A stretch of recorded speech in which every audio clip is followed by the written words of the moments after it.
Part 7 of IBC Amendment Act 2026 will discuss on avoidance transactions, fraudulent and wrongful trading. Let us have a detailed FAQ. What are the avoidance transactions under Insolvency and Bankruptcy Code? The avoidance transactions are transactions that are entered into by a corporate debtor before the commencement of insolvency that adversely affect the interest of the creditors or improperly reduce the value of the corporate debtor's assets. So the Insolvency and Bankruptcy Code empowers the adjudicating authority, that is Honorable NCLT, to set aside such transactions and restore the value of the assets to the insolvency state. IBC Amendment Act 2026 has further strengthened these provisions by introducing a comprehensive definition of avoidance transactions. We'll see the definition, and expanding the powers of the creditors and insolvency professionals. What type of transactions are treated as the avoidance transactions? The amendment recognizes the following categories of transactions as avoidance transactions. Preferential transactions, Section 43. Undervalued transaction, Section 45. Transaction defrauding creditors, Section 49. Extortionate credit transactions, Section 50. So in addition, fraudulent or wrongful trading under Section 66 has been significantly recognized and integrated into the avoidance framework. So these provisions ensures that transactions intended to prejudice the creditors or improperly transfer assets that can be challenged before the adjudicating authority. So what amendments have been made to Section 26 of IBC? If you see, Section 26 has been completely substituted. The new provision clarifies that the filing of an application relating to avoidance transactions, fraudulent or wrongful trading, or application under Section 47 shall not affect the continuation or completion of the corporate insolvency resolution process or the liquidation process. Further, even after completion of the CIRP or liquidation, the proceedings relating to avoidance transaction or fraudulent trading may continue independently. So here the importance is, earlier doubts exist regarding whether such proceedings would automatically come to an end or whether the transactions come to end after approval of the resolution plan or dissolution. This amendment removes this ambiguity. Now message is very clear. So what changes have been made to Section 43 relating to preferential transactions? Section 43 deals with the transactions that unfairly prefer one creditor over other before insolvency. So this amendment modifies the relevant period for examining preferential transactions. So instead of simply referring to a period preceding the insolvency commencement date, the amended provision now measures the period from the initiation date up to the insolvency commencement date. So now it is very clear. The amended provision now measures the period from the initiation date up to the insolvency commencement date. So the practical significance here is this provides a greater certainty regarding look-back period and even computation of timelines, identification of preferential transfers. It also aligns the provisions with the amended definition initiation date. So I'll explain in detail again. Section 43, this deals with the transactions that unfairly prefer one creditor over the other before the insolvency. So the amendment modifies the relevant period for examining preferential transactions, because we'll see the relevant period. So instead of simply referring to the period preceding the insolvency commencement date, the amended provision now measures the period from the initiation date up to the date of the insolvency commencement date. So here the practical significance, this provides the greater certainty regarding the look-back period, computation of timeline, identification of preferential transfers. It also aligns the provisions with the amended definition of the initiation date. So what amendments have been made to section 46 relating to undervalued transactions? The amendment introduces the important drafting and substantive changes.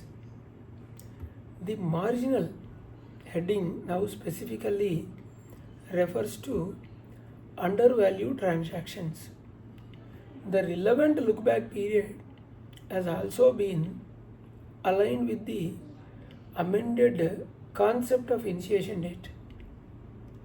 Accordingly, the transactions entered into from the prescribed period before the initiation date until the insolvency commencement date can now be examined.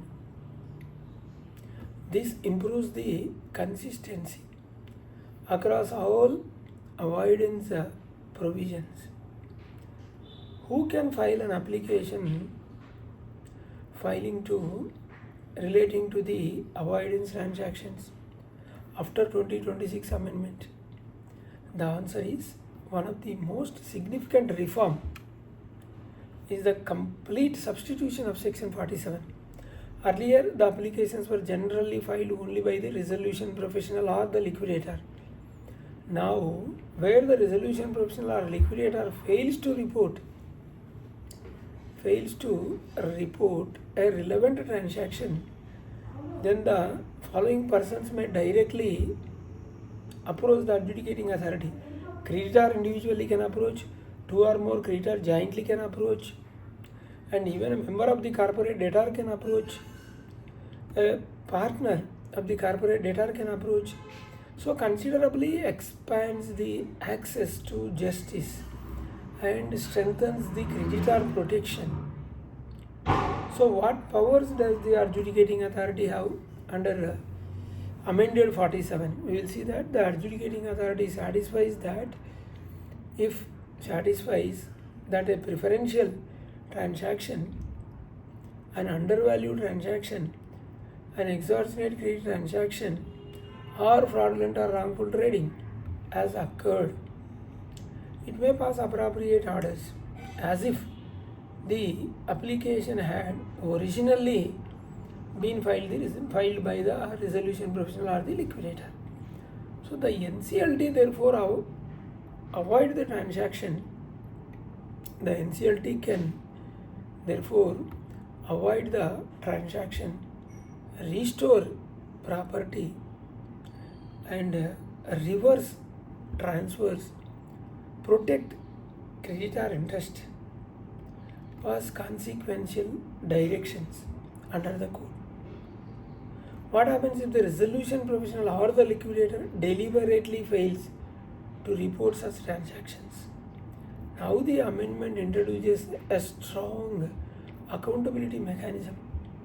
If the adjudicating authority finds that the resolution professional or the liquidator had sufficient information but intentionally failed to report an avoidance transaction or fraudulent trading, It may direct the Insolvency and Bankruptcy Board of India (IBC) to initiate disciplinary proceedings against such professional. So here the importance is this amendment improves accountability, encourages diligent investigation, protects the creditor interest, and prevents suppression of fraudulent transactions. So what amendment has been made to Section 49? Section 49 relates to the transactions entered into with the intention of defrauding creditors. So the amendment expands its scope by including the transactions involving related parties of the corporate debtor. This widens the power of the adjudicating authority to scrutinize transactions structured through related entities to defeat creditor claims. What amendment has been made to Section 50 relating to extortionate credit transactions? The amendment modifies the look-back period under Section 50. The relevant period is now calculated from 2 years preceding the initiation date and ending on the insolvency commencement date. Instead of simply referring to 2 years before commencement, this ensures consistency with the revised timeline framework introduced throughout the code. How does these amendments strengthen the insolvency process? Greater accountability of insolvency professionals, wider rights for the creditors, better recovery of diverted assets, and faster adjudication, continuation of avoidance proceedings even after CIRP, reduction in fraudulent transactions, better protection of insolvency estate. So overall, these reforms strengthen confidence in India's insolvency framework. Can avoidance proceedings continue after approval of the resolution plan? Yes, one of the most significant clarification made by the amendment is that the approval of a resolution plan or commencement of liquidation does not terminate avoidance proceedings. Similarly, even dissolution of the corporate debtor will not automatically bring such proceedings to an end, where the code specifically permits their continuation. So this ensures that the persons responsible for wrongful transactions cannot escape liability merely because the insolvency process has concluded. What practical impact will these amendments have on stakeholders? For financial creditors, greater opportunity to recover diverted assets, direct right to approach NCLT where necessary. Even for operational creditors, improved protection against the fraudulent transfers.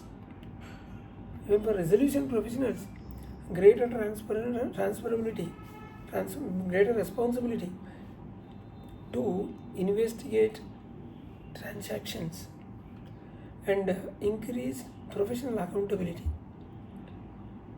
The liquidators mandatory pursuit of avoidance applications, the greater oversight by the creditors and the adjudicating authority. Even for promoters and related parties, increased scrutiny of past transactions, high risk of reversal of improper transactions. So what are the key takeaways here? So this amendment relating to avoidance transactions represent a major strengthening of IBC framework. Key highlights: comprehensive definition of avoidance transactions, independent continuation of avoidance proceedings after CIRP, expanding the rights of creditors to file applications, strong power of the adjudicating authority, accountability of the resolution professionals and liquidators, wider scrutiny of related party transactions, harmonized look-back periods using initiation date, debtor protection of creditors and insolvency assets. So these reforms significantly improve transparency, accountability and value maximization under IBC. Thank you. Now we will meet in part 8. Thank you.